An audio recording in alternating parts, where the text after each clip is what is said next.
todos. Ainda é bom dia ou já é boa tarde? Bom dia, boa tarde. Ainda não almoçamos, ainda é bom dia, não é? Bom dia.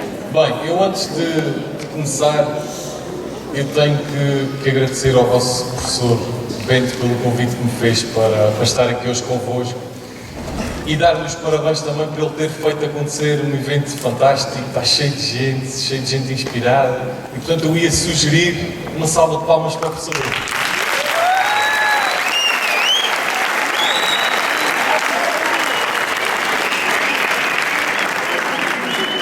Tenho também que agradecer ao colégio, a vocês todos por estarem aqui, aos meus companheiros de painel, os que aqui estão e os que já não estão aqui, mas que também fazem parte deste painel. Eu confesso que quando me pedem para fazer este tipo de palestras, eu fico um bocadinho desconfortável, porque eu prefiro estar aí sentado a ouvir histórias inspiradoras do que estar propriamente aqui a tentar partilhar a minha história. Mas como o professor Bento me desafiou, vamos a isso. Eu preparei aqui uma história. O meu nome é André Leonardo. Eu não nasci em Cascais, eu por acaso não estudei neste colégio. A minha história começa nos Açores. Quem é que aqui já foi aos Açores? Quem é que já foi aos Açores e já foi à Ilha Terceira? Ok, bom. Eu nasci nos Açores, na Ilha Terceira, na cidade de Angra do Heroísmo, na freguesia de São Pedro, numa rua chamada Caminho do Meio. Há o caminho de baixo, há o caminho de cima e nasci no caminho do meio. Aquilo é uma zona assim muito rural, mesmo muito rural. E o meu pai, talvez vocês se possam relacionar com isto. Eu era um miúdo, na altura era baixinho, gordinho, loiro, de olhos azuis, estava sempre a inventar. Aliás, a minha mãe, quando olha para fotografias antigas, olha para as fotos e diz assim: ai, meu querido filho, tu eras um bebê de revista, eras tão lindo. E o meu irmão, estamos sempre na brincadeira, né? Diz assim: pois, tu eras um bebê de revista, mas vê lá como é que ficaste agora. Estamos sempre na brincadeira. Mas eu nasci numa família normal, muito feliz, uma infância passada ao ar livre. No entanto, e é aqui que alguns de vocês talvez se possam relacionar com isto, eu tive um pai. O meu pai não é uma pessoa fácil. Ele não é militar, mas o meu pai tem Sabem aquelas pessoas que têm assim uma camada de pele um bocadinho mais grossa? Parece que nada está bem e nunca é bem feito. O meu pai fazia-me coisas como...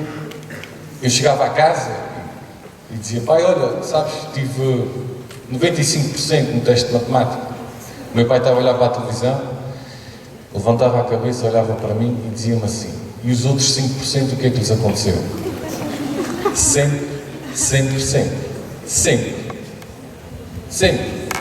E se isto, por um lado, pá, eu hoje conto isto e estou bem com isto e adoro o meu pai, obviamente, devia ter começado por aí, mas se eu hoje digo isto a rir e conto isto aqui com alguma vontade, enquanto estava a crescer, sinceramente não havia nada mais que eu quisesse com 5, 6, 7, 8, 9, 10 por aí fora anos do que o amor dos meus pais. E parecia que eu nunca fazia o suficiente. E às vezes até parecia que eu não era suficiente. E isto teve um impacto muito duro em mim. Por outro lado, criou também uma necessidade e criou uma vontade. Porque a única forma que eu encontrava para que o meu pai me fizesse isto, ou só dizer boa, na minha cabeça, com aquela idade, a única forma que eu encontrava era: opá, se eu tivesse 100% no teste, ele não pode dizer nada. Se eu jogava basquete, se eu não falhar um lançamento que seja do mais fácil ou mais difícil, ele não pode dizer nada. Então, eu, sem me aperceber, subi os meus standards, os meus objetivos. O meu pai dizia-me isto de outra forma, ele dizia-me sempre assim: André, se vais fazer alguma coisa, é para fazer. O teu standard, o teu normal tem que ser a excelência. E quando correr mal, tu vais continuar a ser muito bom, e quando correr muito mal, tu vais continuar a ser bom. Mas o teu normal é a excelência. Na prática, o que ele me estava a dizer é: o teu normal, o teu objetivo é ter 100%. Quando correr mal, tens 95% e continuas a ser muito bom. Quando correr muito mal, tens 90% e continuas a ser bom. Agora, se o teu standard foi ter 50%, se correr mal, já foste. Ele dizia-me sempre isto. Aliás, eu hoje dou aulas no ISCTE, de empreendedorismo, e pá, é estranho chegar ali na primeira aula, conto como é que vai funcionar a disciplina e digo aos jovens, então, dúvidas? Professor, o que é preciso fazer para passar? E eu, para passar, olha, este já foi. Logo, vocês têm que aumentar os vossos estándares, têm que ambicionar mais. É muito pouco nós andarmos aqui, eu sei que vocês são muito jovens, que ainda pensam nestas coisas, mas a esperança média de vida em Portugal anda nos 80 anos. Mais coisa, menos coisa. Quer a gente aproveite, quer não aproveite, quer a gente esteja nestas palestras a rir e olhar para o telemóvel, quer esteja a prestar com muita atenção. Isto acaba, mesmo, mas acaba para mim, para vocês, para as pessoas que estão aqui, é que acaba mesmo. Quer a gente aproveite, faça, vá à luta, tente conquistar, quer a gente não faça nada e esteja só no Facebook a falar mal de toda a gente. Isto passa, mesmo. Então, com isto em mente, eu comecei a desenvolver os meus projetos. Com 6 anos, eu queria comprar, estava no caminho do meio, e vi um anúncio na televisão de umas pastilhas elásticas, Bubalu, que têm recheio por dentro. Vocês conhecem essas pastilhas? De certeza. E eu então, com muitos miúdos, se calhar como vocês, vi o anúncio na televisão e disse ao meu pai, pai, olha, podes-me oferecer estas pastilhas? E ele disse, não. Não te vou dar. Nesta casa não há só direitos, também há deveres. Portanto, o meu amigo quer alguma coisa, vai trabalhar por isso. Ponto final. E eu comecei a pensar o que é que havia de ser, passou-me para a cabeça lavar o carro do meu pai. Mas, numa tarde, estava sozinho em casa. Na minha casa, nos Açores, tem um edifício da casa e tem um pequeno quintal. E a minha mãe tem aquilo cheio de flores, que está sempre ali tudo bonito. E eu pensei assim, olha que flores tão engraçadas que nós temos aqui. Peguei numa tesoura daquelas que estão na cozinha de cortar carne, arranquei as flores todas que estavam no quintal, dividi aquilo por ramos, como eu achava que eram bonitos, isto vai para aqui, isto vai para ali. Peguei nos elásticos e amarrei aquilo, depois tinha que transportar, meti aquilo dentro da mochila da escola, aquilo tudo assim bem amassado dentro da minha mochila da escola deste tamanho, e fui porta a porta vender flores aos vizinhos. Ao final da tarde tinha vendido tudo, ou quase tudo, fui à mercearia da minha freguesia, pus os trocos em cima do balcão e disse ao senhor que lá estava, olha, o que der, eu quero pastilhas elásticas Bubalu. Sabem o que é que deu? 2 caixas e uma estalada quando cheguei a casa e a minha mãe viu que não havia pastilhas. Mas foi a primeira vez que, sem eu me aperceber, defini um objetivo, defini uma estratégia, por mais estranha que ela pudesse parecer, e fiz acontecer. Então, com isto na minha cabeça, eu adorei o sentimento de independência. Eu não tenho que esperar pelos meus pais, não tenho que esperar por fazer anos para pedir um jogo, não tenho que esperar pelo Natal. Se eu quiser, com o meu esforço, com a minha dedicação, com alguma estratégia, opa, isto dá para fazer. Isto ou outra coisa qualquer. Então é isto que eu quero. Quando tinha 18 anos e de muitas aventuras, que eu ficava aqui a tarde toda a falar sobre elas, depois de muitas aventuras eu vim estudar para Lisboa, fui estudar para o ISCTE. E foi lá que me explicaram que tudo isto que eu tinha feito tinha um nome. O nome disto era empreendedorismo. Percebi-me que era matemática, milhares de pessoas como eu, milhares de livros e artigos escritos sobre isto, na altura quase tudo em inglês e francês, porque em Portugal não se falava nisto, pelo menos não como se fala hoje. Eu adorei e dediquei-me imenso. Acho que quando nós gostamos muito daquilo que fazemos, dedicamos e os resultados também chegam. Então acabei por ser um dos melhores alunos da faculdade, não porque fosse o típico marrão, mas porque eu gostava mesmo. Eu ia para casa e fazia os trabalhos, fazia trabalhos a mais, escrevia mais coisas, pesquisava vídeos, mandava para as pessoas olhavam para mim e diziam, este trabalho é chato. E estava sempre ali em cima daquilo, fazia os trabalhos todos, reviravam, e eu adorava mesmo. No meio, enquanto eu estava a terminar a faculdade, entra em Portugal numa coisa que todos vocês ouviram falar, apesar de se calhar não se aperceberem exatamente do que é, ouviram falar de uma coisa que é a crise. A Troika, o FMI, as pessoas a serem despedidas, os nossos pais sentados no sofá a olhar, pá, ninguém vai jantar fora, ninguém isto, ninguém aquilo, acabou. Toda a gente se lembra desta ansiedade, na televisão não se fala de outra coisa. Vocês, já foi aqui há poucos anos, mas foi aqui há alguns anos, que vocês eram se calhar muito pequeninos, mas certamente que se lembram desta ânsia dos nossos pais preocupados. Nesta altura, e como resposta à crise, fala-se pela primeira vez de um tema que eu adorava, empreendedorismo. Então, na altura, eu pensei, ok, o que é que eu posso fazer para ajudar? E eu vi uma frase, não é minha, alguém a disse, que diz assim, nas crises, ou tu choras, ou tu vendes lenços para as pessoas chorarem. Isto é a mesma situação vista de uma forma diferente. E eu pensei, é isso mesmo. As pessoas estão a chorar, estão desmotivadas, eu quero inspirá-las a vender lenços. É isso que eu quero fazer. Comecei para organizar eventos de empreendedorismo na Ilha Terceira, como o professor Bento disse. Aliás, ele esteve agora na nossa última edição, que foi a semana passada. E depois comecei também a pensar para mim, ok, isto nos Açores é giro, já está, na Ilha Terceira vivem 50 mil pessoas, 50 mil pessoas é do género, pegamos na Ilha Terceira, despejamos dentro do estádio do Benfica e ainda ficam bilhetes à venda. Okay? Aquilo é giro, no entanto é pequenino. E eu pensei, como é que eu posso fazer mais? Não é? Com aquela ambição do meu pai, como é que eu posso fazer mais? E eu pensei, ok, já sei o que é que eu vou fazer. Quem conhece aquele programa que dá na SIC Radical, que é o Shark Tank? Quase todos. Boa. Eu na altura estava em casa a pensar como é que eu podia inspirar as pessoas a fazer acontecer. Estava em casa a pensar e vi aquele programa, a versão americana. Eu vi aquela versão e pensei assim, espera aí, eu estou aqui todo entusiasmado, os meus amigos na faculdade falam nisto a toda a hora, mas porquê?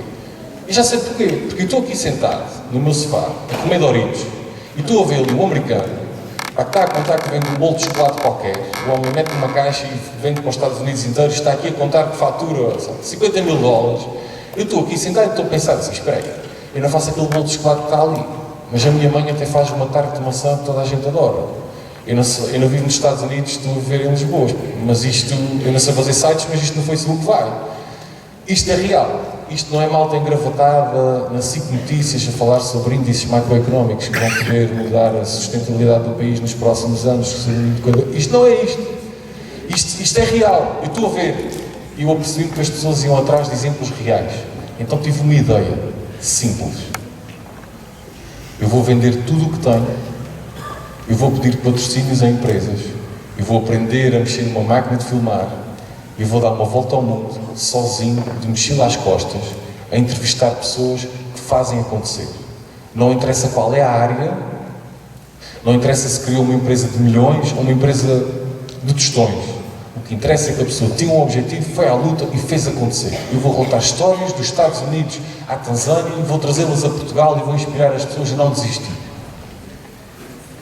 É pá, assim que tiveste ideia no sofá da minha casa, ouça, eu cresci para aí 30 centímetros. Logo a seguir veio um pensamento que foi, tenho que falar com os meus pais. Eu fui aos Açores na Páscoa, que é um momento de paz, não é? Eu podia falar com os meus pais com alguma calma. Eu aterrei nos Açores, não consegui contar. A única coisa que eu aterrei numa sexta-feira e disse ao meu irmão assim, olha, eu amanhã vou contar uma coisa aos pais, da qual eles não estão à espera. A única coisa que eu te peço é, quando vis que aquilo está um bocado exaltado, eu faço-te um sinal e tu só tens que dizer assim, não se preocupem, ele consegue. Fazes uma pausa de 2 segundos e repetes, não se preocupem, ele consegue. Treina lá. Mas o que é que se faz? O que é que vais fazer? Diz lá, pá. Não se preocupem, ele consegue. Não se preocupem, ele consegue. Isso mesmo. Bom, é só isso que tens que fazer. Mas o que é? Vá lá, amanhã vais. Então no dia seguinte, chega ali à hora do almoço. Chega ali à hora do almoço. Pai, mãe, eu, o meu irmão, tudo sentado à mesa a comer. Estão a ver aqueles silêncios que se fazem. É agora. Aquele sonho que estava aqui a sair. Mãe, pai, tinha aqui uma coisa para vos dizer. O que é? Eu queria falar convosco porque não é nada. Eu depois falo com vocês. E o sonho descia. Não, diz lá, mas é que é um bocado. Depois a gente fala, não. Termina o almoço e não consegui falar com eles. Mas pensei, isto não passa daqui, isto não passa de hoje. Olhei para a minha mãe com aquele ar que todos os filhos fazem quando querem e disse assim, mãe, gosto tanto de ti, mãe. Mãe, olha, já tinha mais que 18 anos, já. Mãe, olha, eu hoje vou comprar 2 garrafinhas de vinho para nós bebermos aqui ao jantar. E a minha mãe, boa, eu vou fazer lasanha, que é um dos pratos preferidos do meu pai. Eu, boa, olha, fixe. Fui à mercearia da minha freguesia, a mesma onde comprei as pastilhas. Eu não percebo nada de vinhos, é uma coisa que nem gosto, confesso. Então o meu critério para escolher o vinho naquele dia, não interessa o preço, o que interessa é o grau de álcool. comprei 2 garrafinhas de vinho, levei para casa, o Benfica jogou durante a tarde, ganhou, o meu pai estava no ponto, ok? Pá, estava tudo a correr bem, as estrelas todas alinhadas. Chega a hora de jantar e o meu pai, pá, isto correu tudo bem, lasanha e tal, o Benfica ganhou, e eu, oh pai, olha aqui este copinho, e ele, pá, isto é bom, isto é uma pomada, e o se é uma pomada, olha aqui mais da pomada. Fui carregando no vinho, chego ao fim do jantar, no jantar não disse nada, chego ao fim do jantar, os dois a rir, e eu pensei para mim, é agora. Deu um toque ao meu irmão, tipo, olha, já sabes de que bocado. Sentam-se na sala, e a minha mãe diz, oh mãe, senta-te que é melhor, estás sentada. Os meus pais não tiveram nenhum pré-aviso, ok? Imaginem que sábado vocês vão contar aos vossos pais que vão dar uma volta ao mundo sozinhos. Os meus pais sentam-se, e eu, é assim, como é que eu vou explicar isto a vocês?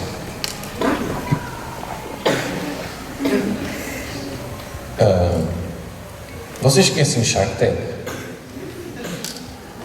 Não. Não é boa ideia para aí. Então é assim, eu decidi que vou fazer um projeto onde eu vou vender as coisas que tenho. Também não tenho assim tanta coisa, como vocês sabem.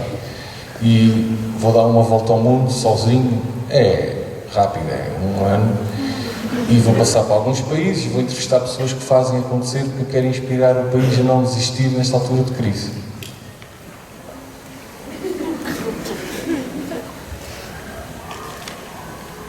O meu irmão estava ao meu lado, estava aqui, o meu irmão estava aqui, o meu pai estava a olhar para mim, e ao contrário do que eu pensava, o meu pai olha para o meu irmão e faz uma cara como quem diz assim, opá, com aquilo eu já não faço nada, mas contigo tu tomas isso. A minha mãe, se calhar imaginem as vossas mães, não é? A minha mãe ficou branca. Depois eu percebi que ela estava a tentar falar porque ela mudou para vermelho. Enquanto conseguiu dizer alguma coisa, ela só disse assim, volta ao mundo, mas como e com quem e para onde é que tu vais? Tu ficas doente e como é que vai ser? E isso, e eu... Excelentes questões que eu ainda não sei responder, mas vou tentar. E aí levantam-se os dois em coro, nem pensar nisso, era só o que faltava. No meio da crise, tanta gente a ser despedida e tudo coisa, pagamos as pepinas para te ajudar e agora tu nem pensar, tu vais entregar currículos e trabalhar e coisa e outra. E eu pensei para mim, preciso da ajuda do meu irmão, não é? Hugo, agora é a tua vez. E ele, não tem nada a ver com isso. Grande amigo, não é? Apoio dos meus pais, 0. Comecei a contar aos meus amigos lá da ilha, gozavam comigo. Vais lá, volta ao mundo, vais lá. É uma para a direita e uma para a esquerda. E depois acordas e vais para a escola. Gozavam. E dinheiro, como é que vais fazer? Apoio daqueles que me são próximos, 0. E confesso-vos que fui assaltado durante a viagem, aconteceram imensas coisas. O momento mais difícil que eu passei foi este. Foi quando eu tive a coragem de trazer o sonho para aqui. E quem estava à minha volta, por um sentimento de proteção, dava uma tese, a razão pela qual eles fazem isto, em vez de me ajudar, empurravam-me para trás. E eu precisava que eles me puxassem para a frente. E muitos sonhos em Portugal morrem porque quem está à nossa volta não percebe, não quer perceber, tem medo, tem sentimento de proteção. E as pessoas, se não tiverem força de vontade para, ok, isto é só a tua opinião, eu ouvi, eu vou melhorar com aquilo que tu me disseste, mas eu vou fazer na mesma. Se as pessoas não fizerem isso, a coisa não acontece. Muitos sonhos morrem por isso. Então eu vou contar-vos como é que devagarinho, sem o apoio de ninguém, vivendo no caminho do meio, estudando em Lisboa, como é que preparei esta viagem. Fui para a internet e descobri um livro que se chamava First Time Around the World, que é um livro que explica como é que se dá uma volta ao mundo, para alguém que nunca deu uma volta ao mundo, e eu pensei, eu preciso disto. O livro custou-me uns 10 euros, que para mim que estava na faculdade, são menos 2 Big Macs naquele mês. Ok, eu comi Big Macs, comprei o livro. Depois, eu precisava de um site, eu ia viajar, tinha ter patrocinadores, queria eu, precisava de pôr o logotipo deles, precisava de ter um site para ter um blog de viagem. Então pedi orçamentos a empresas que fazem sites, eram caríssimos. Eu não sabia fazer um site, eu não tinha dinheiro para fazer um site. Então o que é que tu fazes quando precisas mesmo de um site? Vais ao Google e escreves como fazer um site. Carregas no Enter. Descobri um curso de programação gratuito, fiz o curso. Descobri um curso de web design gratuito, fiz o curso. Depois descobri que no YouTube há sempre um brasileiro que explica tudo. Está lá. Quem quer está lá. Desde arranjar as unhas até fazer sites, está lá tudo. Fiz um site. Se era o meu site do mundo, opá, era horrível. Mas estava feito. E feito é melhor do que perfeito. Se eu tivesse ficado à espera de 2 ou 3 mil euros para fazer um site, eu não estava aqui a contar esta história. Um passo de cada vez. Depois, eu, de facto, nunca tinha feito uma entrevista, mas um colega meu estudava na Faculdade de Comunicação Social, tirámos um fim de semana, ele ajudou-me a fazer um guião de uma entrevista, e eu, em troca, fomos a Bairro Alto um dia, e naquele dia fui eu que paguei as cervejas. Atenção, já tínhamos todos mais que 18 anos, vocês, nada disto, ok? Depois, como vocês imaginam, a minha mãe não se calava com a história das doenças. Isto, tu ficas doente, isso acontece aquilo. Isto foi na altura que a minha mãe aprendeu a mexer no Facebook. Então ela ia para o Facebook, apanhava as piores doenças que lá estavam e mandava-me. André, viste menino na Tanzânia que foi mordido por um mosquito azul e ficou com 3 cabeças? Por favor, não faças a viagem, não vais à Tanzânia. Oh, mãe, calma, não vai acontecer isto. Eu dividi a casa em Lisboa com um amigo que estudava na Faculdade de Medicina. Tirámos também uns dias, cuidados básicos de saúde, fui à consulta de viajante, aquela coisa toda. Dei-lhe em troca um grandioso Big Mac XL. Para vocês verem o grau de gratidão que eu tinha para este povo. Com os recursos que eu tinha na altura, fui andando para a frente. Isto não era suficiente para dar uma volta ao mundo. Então, eu vendi as coisas todas que tinha, abri o armário, tirei fotografias a tudo, vendi no OLX, nesses sites que vocês todos conhecem. Não era suficiente, o que é que eu posso fazer mais? E durante 2 anos eu apresentei o projeto para inspirar Portugal, com algum retorno, em termos de publicidade para as empresas, a 97 empresas. 97. Vou repetir, 97. Só chegar ao contacto de um diretor de marketing de uma grande empresa era uma dor de cabeça que vocês não imaginam. Eu ligava, atendia um senhor na recepção, passava-me o mail do geral, depois do geral, ao fim de 2 semanas tinha uma resposta. E ligava-me, e ao fim de, se calhar, de 1 mês e meio conseguia uma reunião, chegava lá e eles diziam: és muito bom rapaz, boa sorte, mas não se enquadra naquilo que nós queremos. Rua. E 97 vezes isto, 97. Depois de 97 contactos, eu tive 90 respostas não. 90. Isto, como vocês sabem, dá 7 sims. O primeiro sim que eu tive foi ao número 53. 53. E acreditem que chegar a casa, depois do não número 52, triste, com as lágrimas nos olhos, já sem saber o que é que havia de fazer, a minha mãe olhava para mim e dizia-me: então rapaz, mas o que é que se passa contigo? Eu já não sei mais o que é que hei de fazer, mãe. Não sei, já melhorei isto, já... E ela olhava para mim e dizia-me assim: mas eu já te disse que isso nunca vai funcionar. E ficava, ouçam, destruído. E no dia seguinte, outra vez, vamos ao número 53. 5. Já está. Ao fim de 2 anos, tinha ali algum dinheiro, não era suficiente. E eu pensei: o que é que eu posso fazer mais? Fiz uma campanha de crowdfunding. Ao fim de 2 meses, tinha ali mais alguma coisa. Não era tudo, mas era mais alguma coisa. Eu olhei para o meu orçamento, faltavam-me uns 30%, que era muito dinheiro. Mas como estudei na faculdade de gestão, eu sei que o Excel diz aquilo que nós queremos que ele diga. Aquilo é só mudar uma célula e aquilo muda tudo. Que passa de verde para o vermelho num instante, e vice-versa. Então eu comecei a pensar: espera aí, deixa-me aqui ver bem este orçamento. Se eu tirar aqui, se eu poupar ali, se eu fizer isto, se eu fizer aquilo, eu com o dinheiro que tenho hoje, eu consigo começar em Portugal, passar por 23 países e voltar a Portugal. Eu consigo fazer isto. Não há muito dinheiro para comer nem para dormir. Mas para a viagem há. Então como é que eu posso fazer uma viagem quase sem gastar dinheiro em alojamento e alimentação? Vão preparar. E preparei. Peguei nas minhas coisas, em vez de ser roupa XPTO, era basicamente a roupa que tinha em casa. Em vez de fazer voos diretos, eram voos com muita escala, muito mais baratos, mas também muito mais cansativos. Em vez de dormir em hotéis, dormia em hostels, em casas de amigos, que uma vez passaram pela Tanzânia e eu podia ficar lá. Dormi muitas vezes na rua, comi muitíssimas vezes atum em lata, emagreci quase 10 quilos durante a viagem. Desde que cheguei a Portugal, nunca mais toquei em atum, nem o cheiro, não posso. Sacrifícios, falou-se aqui há bocadinho de sacrifícios. Os meus foram estes. Vocês, nos vossos projetos, na vossa vida, terão outros. Então vamos aqui dar a volta ao mundo rapidamente. Vamos olhar para ali. Eu comecei por percorrer Portugal de uma ponta à outra, fui aos Açores, República Checa, Israel, Palestina, Quénia, Tanzânia, Moçambique, Índia, Nepal, Hong Kong, Macau, Tailândia, Malásia, Singapura, Austrália, Japão, dei a volta, México, Brasil, Uruguai, Argentina, Chile, Califórnia dos Estados Unidos, Seattle dos Estados Unidos, Toronto no Canadá, Boston, Rhode Island e Nova York, Inglaterra e de volta a Portugal. Um ano, 23 países, 126 mil quilómetros, com uma mochila às costas, entrevistar pessoas que fazem acontecer, não desistem. Eu agora trouxe aqui algumas fotos e depois algumas histórias que queria muito partilhar convosco. Aqui estou no Quênia com a comunidade Maasai, eles que me contaram uma história incrível. Quer dizer, aqui em Portugal nós tornamos adultos quando fazemos 18 anos, não é? Isso é o normal.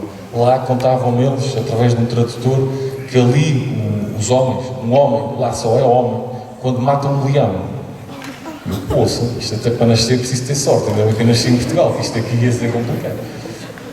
Singapura, Brasil, Índia, Tailândia, Austrália, Uruguai, Tanzânia. Opa, isto para um miúdo que era do caminho do meio, que estudava a Lisboa e que tinha ido às queimas a Coimbra, vocês estão a ver? Foi literalmente ver o mundo. Eu cresci muito pessoalmente e profissionalmente só com a viagem. Ainda antes de irmos às pessoas que eu conheci, mas só com a viagem. Recomendo a todos vocês que viajem e hoje em dia o que não falta são programas para vocês viajarem. Há um Interrail gratuito para aqueles que fazem 18 anos, há Erasmus, há programas de mobilidade. Opa, inscrevam-se em tudo o que puderem, vão, sabem porquê? Porque as praias, o sol, isto que nós temos que é espetacular, isto não vai sair daqui. Vocês podem ir e voltar, vocês vão crescer e vão voltar muito maiores. E depois vão olhar para as praias de maneira diferente, vão ver as coisas de maneira diferente, vão tornar-se diferentes, vão fazer projetos aqui como a Samanta, vão e voltam, mas vão. Estive no Facebook, acho que 100% de nós temos Facebook, estive nestas super empresas cheias de gente, estive também na Índia, em vilas, literalmente no meio do nada, andei naqueles autocarros indianos, isso no filme aquilo parece apertado, estando lá é outra cena, até porque lá inclui cheiro, enquanto que nos filmes não há essa parte do cheiro. Uma das pessoas que mais me inspirou e foi um dos mentores, sabem que é muito importante quando nós queremos fazer uma coisa, encontrarmos alguém, ou que já fez, ou que já passou por aquilo, que nos possa dar mentoria, que nos possa ajudar. Então eu encontrei alguns mentores, um deles foi este senhor Manuel Forjás, foi uma das primeiras pessoas a falar de empreendedorismo em Portugal, uma pessoa que eu gostava muito, partilhei muitas ideias com ele. Nós tentávamos falar por Skype periodicamente durante a minha viagem. Há um dia que eu estou na Índia, a internet não funcionava e ele escreveu-me assim: André, não te preocupes, falamos um dia destes, quero que saibas que eu estou sempre contigo. Ele carregou no Enter e eu recebi esta mensagem. No dia seguinte, eu pensei, pronto, olha, falamos um dia destes, está tudo bem. No dia seguinte, um amigo meu mandou-me uma mensagem a dizer que ele tinha perdido a batalha contra o cancro e a conversa ficou para um dia destes. Há de acontecer um dia destes. Mas só vos quero também passar a mensagem de que não foram só fotografias nas praias da Tanzânia. Lidar com isto, entre comer mal, dormir mal, viagens, atualizar o site, procurar as próximas entrevistas, tratar de stress, vistos, tudo, sozinho. Aqui, por exemplo, estava eu no Japão, estava a falar com os meus pais que estavam no caminho do meio. A minha mãe estava a falar comigo há 10 segundos, já estava: meu querido filho, estás tão magrinho, tu como? Ali, nem se vê muito bem, está a minha tia-avó, que não percebe nada de computadores, queria estar tão próxima de mim que estava com a cara quase dentro do ecrã. Faz parte. Foi um ano sem ver os amigos, sem ver a família, sem ir a batizados, aniversários. E já agora eu fiz anos no Japão, onde eu faço anos, saio lá da residencial onde eu estava, vou sair e vem um xinoca, exit, out, sair, não. Lá usamos um tradutor e lá nos explica que o maior tufão dos últimos 15 anos está a passar na rua, está tudo trancado, ninguém pode sair. E eu escrevi-lhe assim: opa, mas eu faço anos. E ele, ok, foi-se embora, lá bocado depois voltam os empregados todos do hotel com um bolo a cantar os parabéns. Já. Os parabéns. Acho que eram os parabéns, porque eu não percebi nada. Mas tinham um bolo e umas velas, presumo que fossem os parabéns. No dia 13 de Abril, esta história é divertida, eu aterrei no Nepal. 13 de Abril, eu aterrei no Nepal, vinha muito cansado. Aterrei no Nepal, e no Nepal o hostel é uma coisa muito barata. Eu pagava 5 euros para dormir num hostel. Então eu cheguei lá a um hostel e disse ao senhor que lá estava na recepção: olha, eu só queria mesmo era uma cama para dormir. E o senhor olha para mim e diz-me: ok, dá-me a chave, eu pago. Ele olha para mim outra vez e diz assim, em inglês, ele disse-me assim: meu amigo, hoje, 13 de Abril, hoje ninguém dorme. Hoje é a passagem de ano. E a passagem de ano. Então, segundo eles entravam em 2071, lá no calendário deles. Vocês estão a ver que 2071 é uma coisa assim um bocado esquisita, não é? Eu passei de 2014 para 2071 e depois 2014 outra vez. Lá está. O que é que há de barato em todo o mundo? Atum. Atum com massa, atum com arroz, batata com atum, salada de atum, omelete de atum. E havia dias como este que era só atum com atum. Era atum, nem se tivesse atum ali no coffee break eu não conseguia estar aqui, já tinha filho. Em termos mediáticos as coisas correram muito bem. Aqui estava no Quênia a falar por Skype para o Portugal no coração da RTP1, RTP África. Aqui estou na grandiosa TV Sibuca da Tanzânia, como vocês veem para esta foto, a tecnologia de ponta. Isto é assim uma coisa, parece que a gente está no meio da selva. Várias revistas em Portugal e no estrangeiro, apareceu em todo o lado. E eu aterrei em Portugal no dia 9 de novembro com 70 cêntimos no bolso e tinha à espera no aeroporto de Lisboa o meu querido pai que veio dos Açores de propósito só para me receber com um abraço.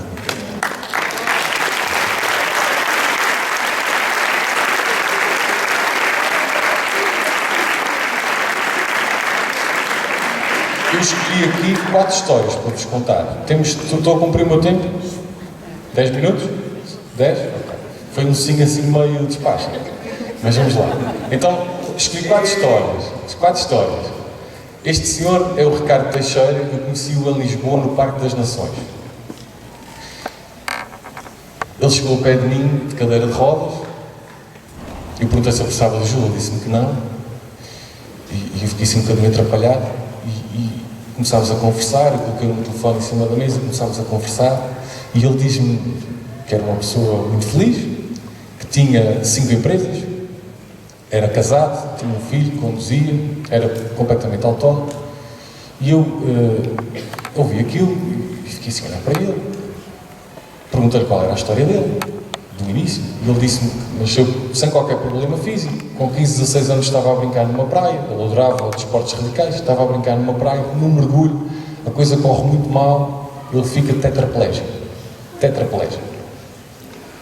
Como eu disse, quando ficas tetraplégico, tudo muda, não é? Tudo começa de novo, porque como é que tu sobes um degrau tão simples como este que está aqui? Como é que tu pegas nisto?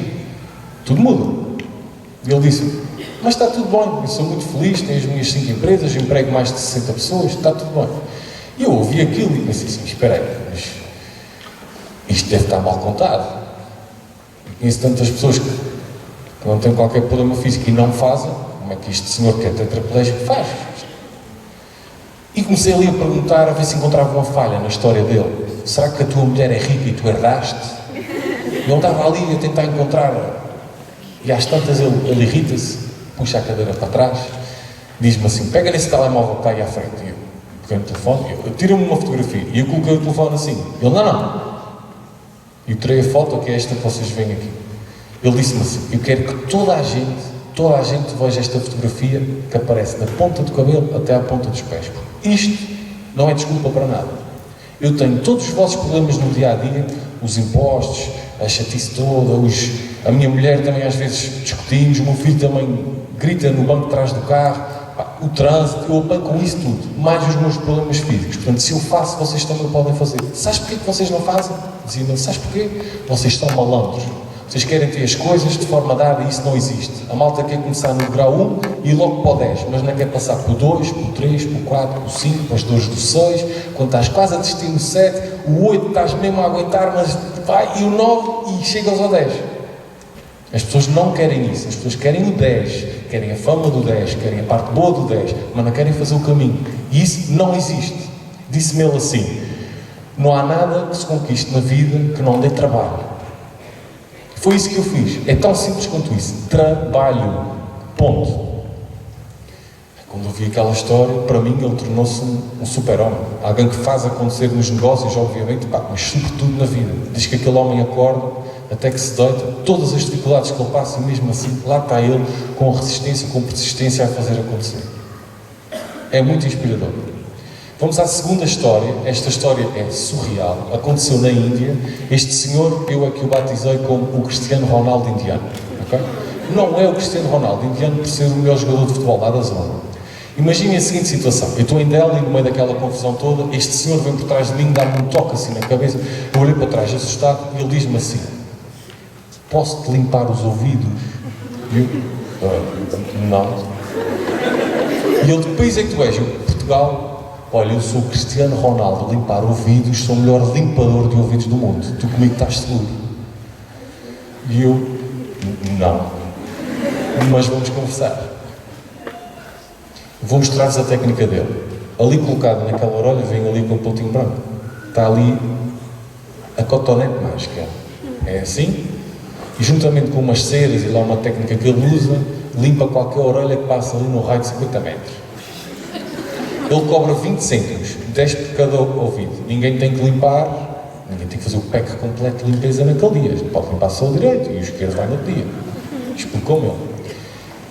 Quando vi isto fiquei chocado. Pois, chocado. Eu não imagino que eu, colégio, implementar aqui um serviço de limpeza de ouvidos aqui à pausa. Eu fiquei, chocado. E às tantas, no meio da nossa conversa, eu perguntei-lhe: porquê? Porquê é que tu limpas ouvidos na rua? Porquê? E ele disse-me assim: olha à tua volta. Eu, está muito trânsito. Eu, não. Olha à tua volta. Pessoas sem roupa na rua, pessoas mal nutridas, o trânsito, as vacas no meio da estrada, confusão completa, pobreza, muita pobreza.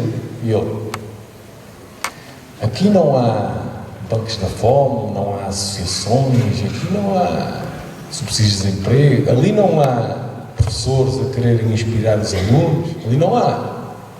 Disse-me ele assim: aqui, olha, tens uma opção, ou fazes, se não fizeres, não comes.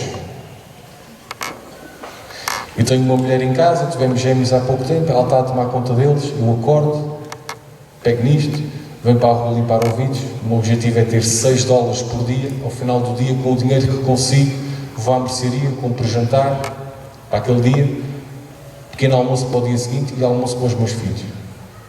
No dia que eu não fizer isto, por alguma razão, eu não como, nem eles. E isso é uma coisa que eu não vou deixar que aconteça. Ele falou muito do compromisso. Tem que ser.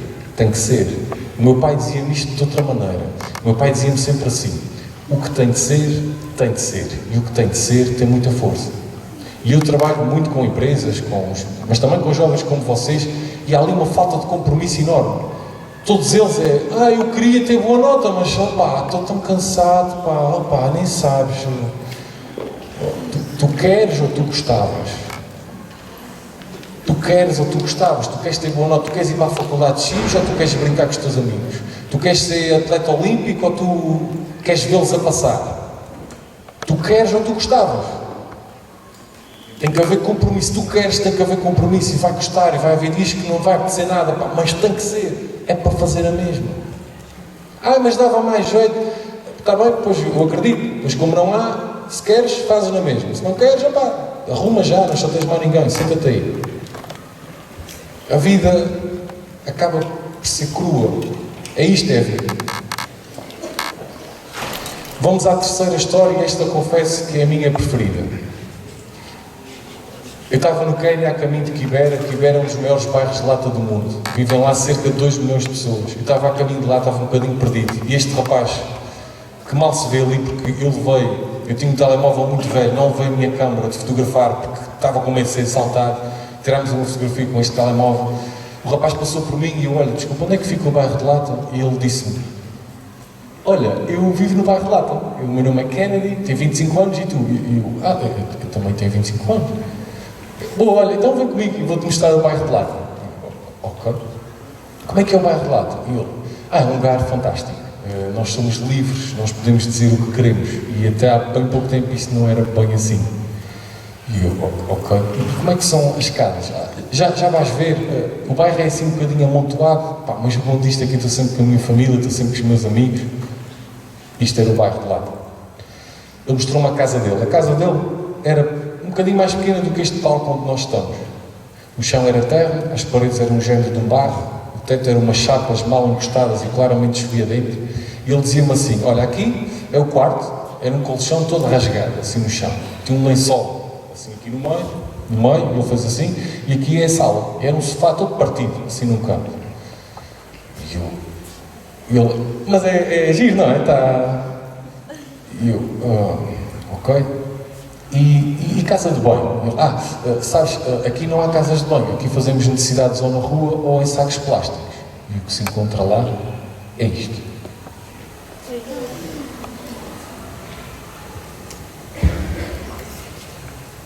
Eu estava a ver isto, estava se calhar como alguns de vocês a ficar muito impressionado, e o rapaz devolveu uma questão. Ele disse-me assim, olha, e como é que é o país do Cristiano Ronaldo? Como é que é futebol? Como é que é Portugal? E eu disse, Portugal é um país fantástico, nós temos isto, temos aquilo, temos sol, e apesar da crise, eu acho que as coisas vão melhorar, eu sou um otimista e acho que sim. A cara do rapaz pela primeira vez passa de muito contente para muito preocupado. Ele diz-me assim, crise, mas quantas vezes é que vocês comem por semana? Porque a última vez que houve crise aqui no bairro, eu e a minha família estávamos a comer uma vez por semana. Como é que é lá? Vocês estão bem? Vocês estão-se a aguentar?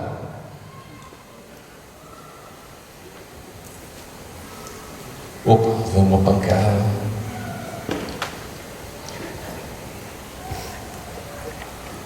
E desde esse dia houve uma coisa que eu nunca mais me saiu da cabeça. Que foi, o que é isto de estar em crise? O que é isto de dizer que as coisas não funcionam? O que é isto de ficar zangado com pessoas ao ponto de romper relações? O que é isto? O que é isto?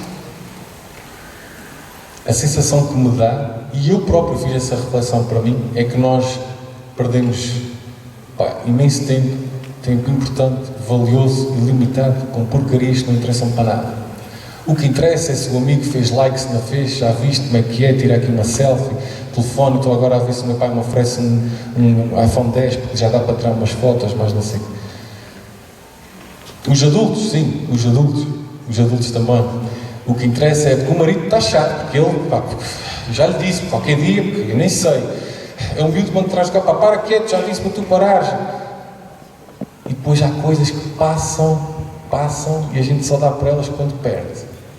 Sabem que eu antes, quando via futebol com o meu pai, eu interessava-me se o Benfica tinha ganho ou se tinha perdido. Eu interessava-me com isto. Hoje em dia eu estou-me borrifando para o resultado, desde que o meu pai esteja ao meu lado. Isto é que interessa, não é aquilo, é isto.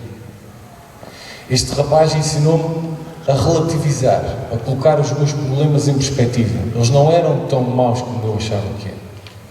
Quando eu ia começar um projeto e não tinha isto e aquilo, e a gente vai fazer a mesma. De outra forma, vai dar mais trabalho, mas a gente vai fazer a mesma. Então, quando me contam histórias, às vezes, de irmãos que não se falam, pais e filhos, espera aí.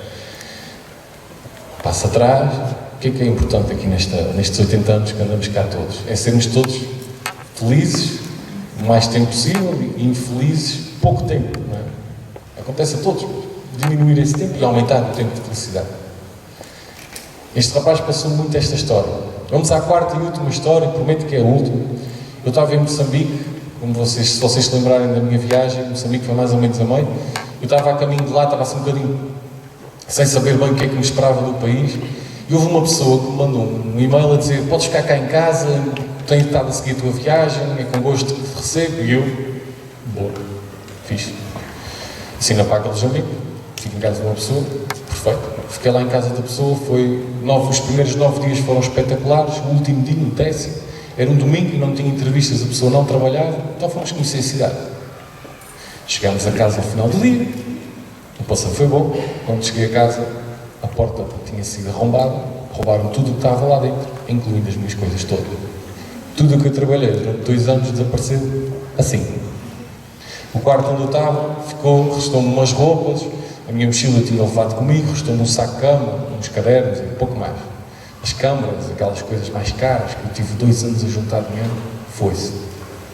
Como vocês imaginam, e sei que já vos aconteceu a vocês, situações de injustiça, da gente pensar, mas porquê eu? Mas porquê? Eu esforcei-me, isto é injusto, isto é genuinamente injusto. Mas porquê? Eu trabalhei mesmo, mas porquê? No dia seguinte eu tinha um avião para a Índia, que já tinha comprado, o bilhete, a pessoa lá da casa deu-me uma mala muito velhinha, eu coloquei o pouco que me restava lá dentro, não dormi nada, às 6 da manhã estou no aeroporto, faço check-in da minha mala nova, mas que era velha, faço check-in e vou para o avião e faço Moçambique, Joanesburgo, escala, Joanesburgo, Mumbai na Índia, escala, Mumbai, Delhi, foram 30 horas.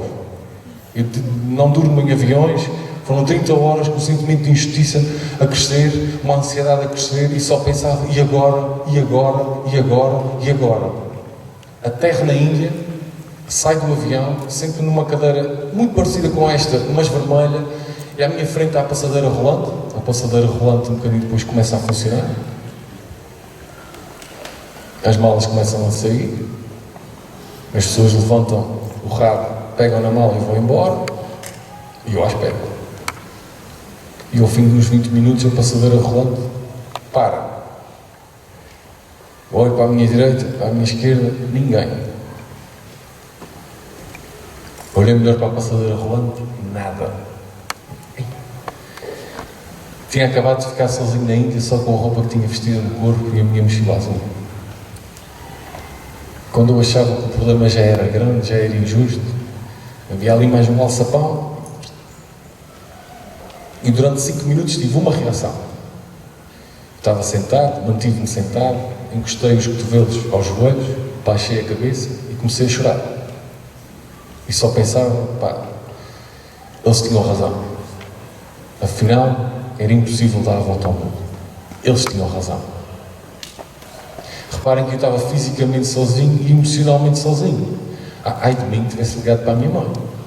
Do outro lado vinha a pior coisa que alguém que está a tentar concretizar coisas pode ouvir, que é, eu avisei-te. E isso nunca. Então, ao fim de 5 minutos de choro, de sentimento, de pena de mim próprio, que era uma coisa que nunca me tinha acontecido, eu tive pena de mim. Ao fim de 5 minutos fiz aquilo que podia ter feito. Fiz assim. Depois fui fazer queixa à companhia aérea. Tiveram a ver, a minha mala nunca saiu de Moçambique. Foi assaltada. Boa. Depois eu já tinha combinado, eu ia ficar em casa de uma família indiana que era amiga de um amigo, que uma vez passou pela Índia.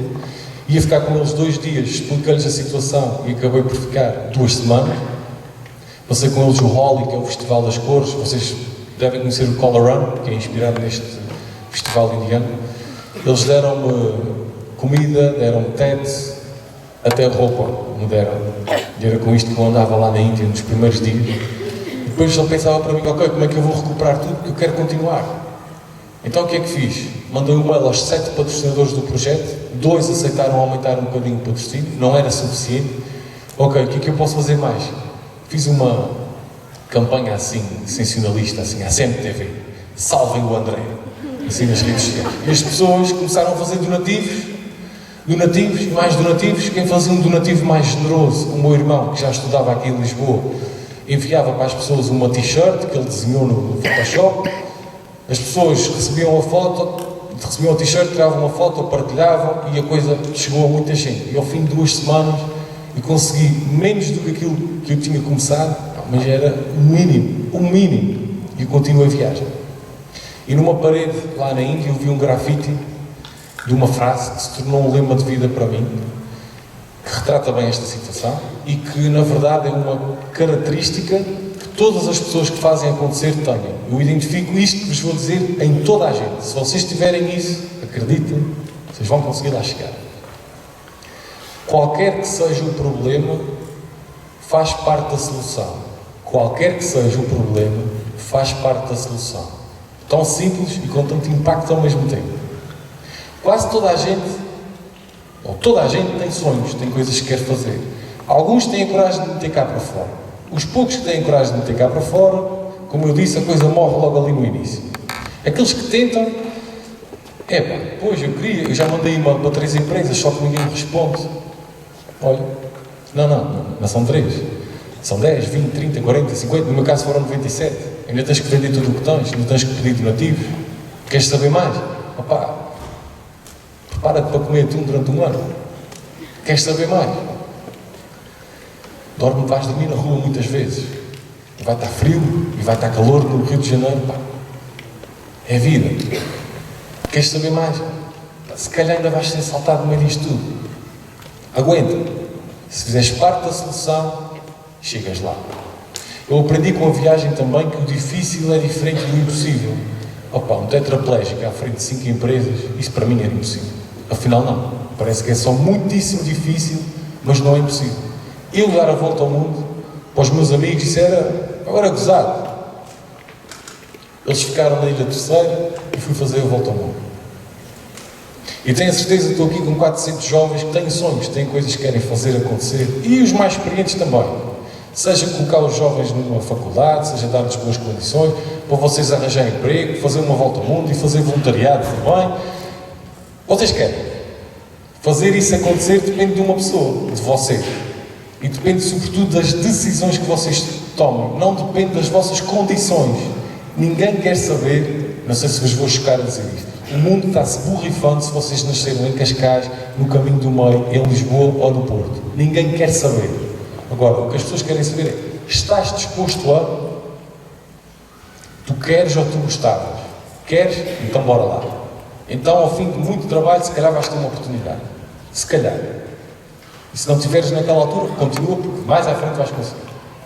É preciso fazer acontecer. E esse tem sido o mote do projeto, tem sido a inspiração. Fazer acontecer nos negócios, claro que sim. Fazer acontecer na vida.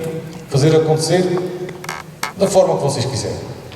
Como vocês quiserem. Mas fazer acontecer, aproveitar o tempo que cá estamos. Eu, quando cheguei a Portugal, escrevi um livro, que é este, Eu Faço Acontecer, que já foi também traduzido para inglês. Eu, quando tinha mais ou menos a vossa idade, houve uma professora de português, não sei se está aqui algum professor de português, também se tiver não há problema nenhum. Eu era bom aluno quase tudo menos a português. Fui falar com a professora, perguntei o que é que eu podia fazer, eu queria subir a média para entrar na faculdade e tal. E a professora disse-me assim, não podes fazer nada. Nada, porque é assim, a interpretação tu desenrascas, a gramática também, agora a composição tu dás muitos erros. Não podes fazer nada, já estou professor há alguns anos. Tu nunca vais, disse-me isto, tu nunca vais escrever nada de significante na vida. Eu há 6 meses atrás recebi um e-mail da editora a dizer que o livro tinha chegado a best-seller na sua categoria. Nesse dia vocês devem estar a imaginar qual foi a pessoa que recebeu um livro devidamente autografado. Mas na verdade eu não digo isso tipo, toma. Não é? Se tiver que ser bem sincero com vocês, um bocadinho é isso, okay? Mas o resto é... Eu, na verdade, pensando bem, eu agradeço. Porque se eu não tenho tido aquela vozinha aqui, tu nunca vais escrever nada relevante na vida. Tu nunca vais conseguir. Tu não és capaz. Eu nunca tinha lido e relido o livro tantas e tantas vezes, até que estar no ponto. Portanto, eu, na verdade, agradeço. Fazer do não, o não acreditarem em vocês não são capazes, numa motivação. Isso é um combustível tremendo. Ai não, tu vais ver se não. Ai não dá para organizar uma conferência, não dá. A gente depois vê a sala cheia, depois a gente manda uma foto para casa. Ai não, vais ver se não.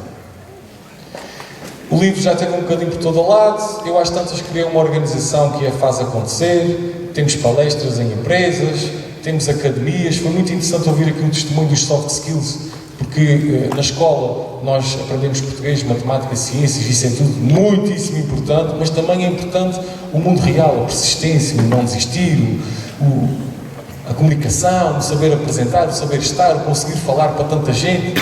Então temos as Academias Faz Acontecer, que é um projeto para jovens do ensino secundário, para eles aprenderem a fazer acontecer.